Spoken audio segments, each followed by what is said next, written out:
I'm Guy. I'm happy to see that we're in very good hands for next year, and I'm excited to make a presentation about Age of Context. Before I jump in, just referencing the inspiration for this project came from a book that Samer actually mentioned before by Scoble and Israel. So when I was planning my research project, they were actually writing the book, and I used it as a reference on multiple points.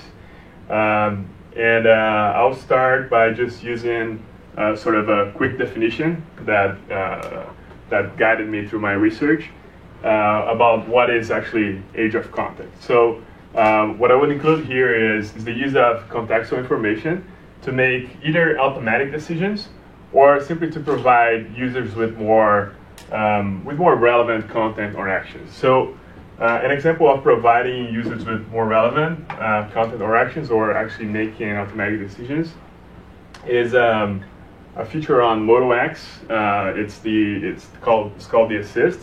So pretty much the smartphone figures out that you are either driving, or uses our calendar to figure out that you are going through meetings, understands that you're maybe sleeping at night, and then changes a little bit the behavior of the application, such as what kind of alarms it will provide you or not, or setups, hands-free system when you're driving, so that instead of just ringing when you receive a phone call, automatically transferring to the hands-free system of your car. So it does those things automatically based on the context that it's able to get. The other example is Nest, that you are all probably very familiar with. So it uses information on what's your typical habits to change the temperature in our house in a way that is more comfortable for you and also saves you some money. So there are 5 major driving forces for the age of context. The first one is mobile devices, and I just picked up my favorite metric for each of those. And for mobile devices, it's just very impressive to me that we actually saw in the world there were 1 billion smartphones sold in 2013. So that's just in that 1 year period, and it's actually smartphones. So smartphones are now selling more than just regular featured phones. And on top of that, we have tablets on a projection of outselling desktop PCs. So we just see an explosion in mobile devices that is allowing the contextual information to go faster. Social media, my favorite metric here is that there's actually 750 million Facebook daily active users. So it's people that actually log in daily on Facebook. Big data, 90% of the world's data was created in the last 2 years. And what's more impressive is that we actually can find information. So we can find, what are the restaurants in New York that my friends like, based on Facebook data. We have an explosion in sensors. They are now cheaper, and they are available everywhere, from the GPS on your phone to the accelerometer on it, and also activity trackers. And finally, it's just very easy to get information about your location. So with that foundation of what is definition, what are some of the driving factors, I just picked up 3 examples to talk about from the different things that I looked on throughout the project. So the first one is the connected home, and we've seen we had quite a few people coming here for the BREED event series that were related to the connected home. And in my perspective, there is actually 2 killer apps and 2 things that we're doing very well in the connected home. So one is energy saving. So people will actually buy a device because they're thinking that they're helping the environment, and the second thing is they're actually saving money. So that's a big driver, and I think that's a more powerful driver than just knowing that you can log in and use a camera to figure out whether there is someone near your house or not. That has value for some people, but energy saving it's a very concrete driver. And in the specific case of Nest, I think the design is a big part of it. So when you have a Nest thermostat in your home, you feel good about having it, and if you're proud about having visitors coming over and showing it to them.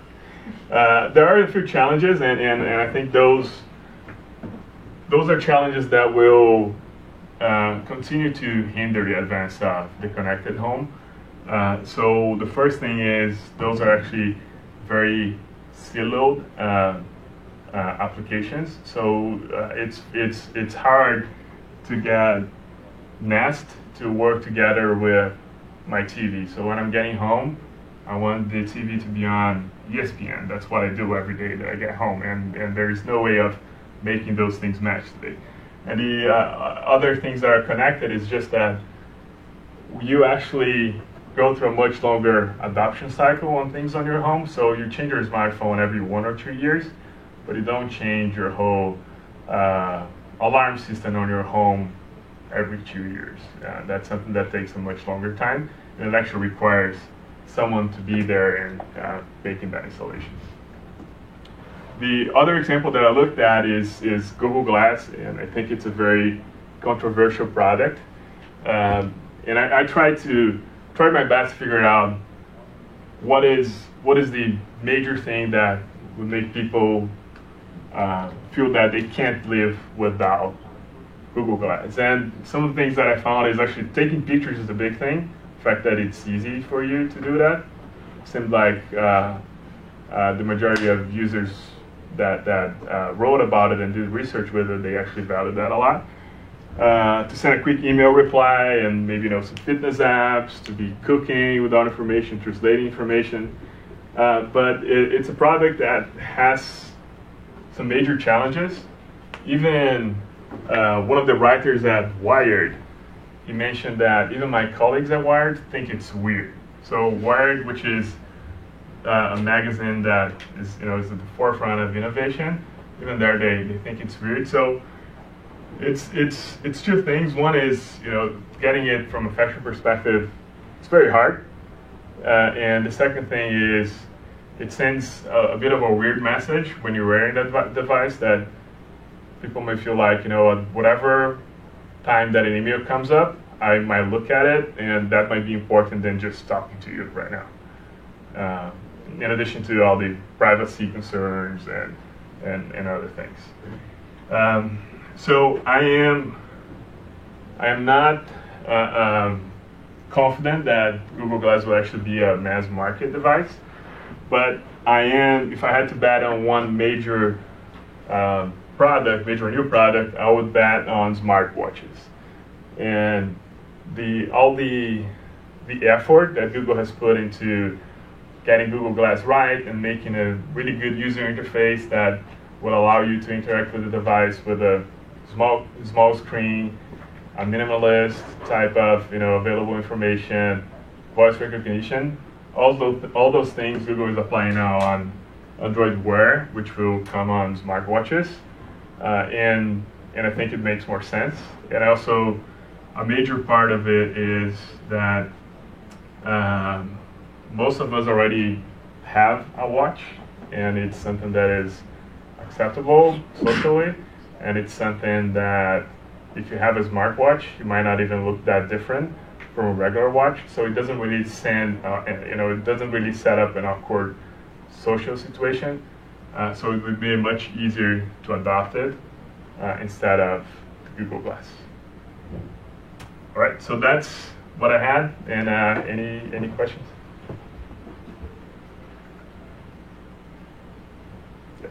So you mentioned that one of the challenges is siloed apps. Mm-hmm.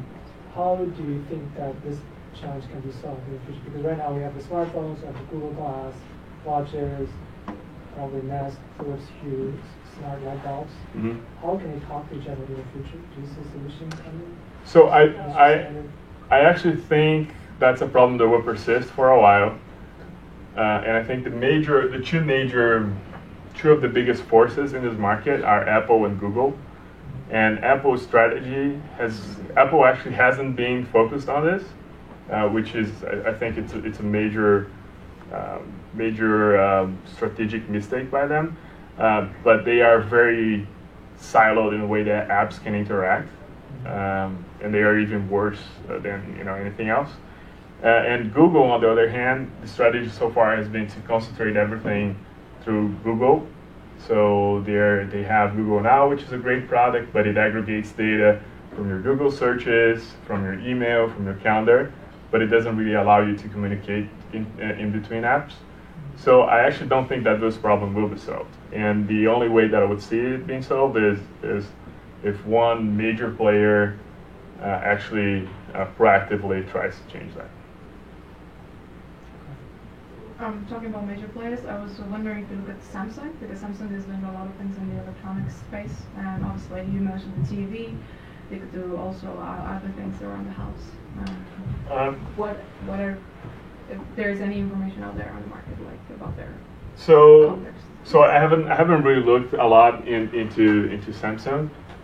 One thing that plays to their advantage is that they have this multi-platform. They have everything. They have refrigerators. They have TVs. They have smartwatches. They have fitness bands. They have cell phones. So they do have a complete portfolio. But they have been very innovative in hardware and design, but a lot of this is software. And so I haven't really seen that they have been doing a lot, and it shows on their current product. So the Galaxy Gear is doesn't really do a lot of context based actions. It just realizes that the most important information is the time of the day and the weather, but it doesn't really leverage its context information the way that Google Glass or Android Wear will. You spend a lot of time talking about the consumer side. On the B2B side, yep. What's going to be the dominant use for contacts, or what do you think is going to be kind of the most prevalent use of contacts over the next couple of years? What I believe will be the most there with the most impact, and it's actually something that is happening right now, is on marketing, on advertisement, and which is something that also Summer referred to. So I actually talked to someone from a marketing company, and one of the things that they are doing is that they have always seen that relevant content is something that is super important, and they specialize in B2B marketing. So what they're trying to do is get this type of information, such as your Facebook profile, your Twitter account, the site that you came from, and then instead of showing you a regular web page and a standard web page, they will show you personalized content. So instead of, if you were searching for strategy consultant on Google, instead of just going to McKinsey's web page, you would open like a specific landing page that would have links to reference case studies that is more relevant to your previous search history. So I think the area that will happen, that will see a lot more impact, is on marketing and advertising. Good. Right?